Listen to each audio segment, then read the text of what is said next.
11. Peace among ourselves. St. Paul in 1 Thessalonians 5:12 and 13 commands us to respect, love and esteem all who are in authority over us in the Lord. The foundation of a good life in Christ is a respect for all who are over us in Christ. To be in rebellion against godly authority is to be in rebellion against the Lord. Then Paul adds, quote, "And be at peace among yourselves."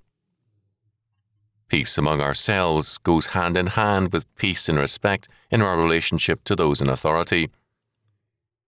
I was at a meeting once conducted by a fine pastor who remarked wearily that much time would be wasted by certain men.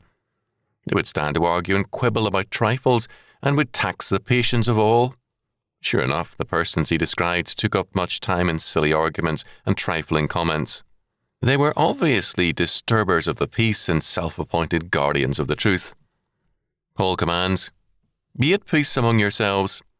But many people seem to think that their trifling arguments are worth more than the peace of Christ's church.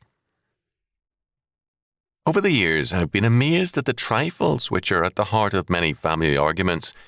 Many men seem to think that their wives are incapable of deciding the simplest matters without their superior wisdom, and more than a few women apparently believe their husbands will make fools of themselves without wifely nagging.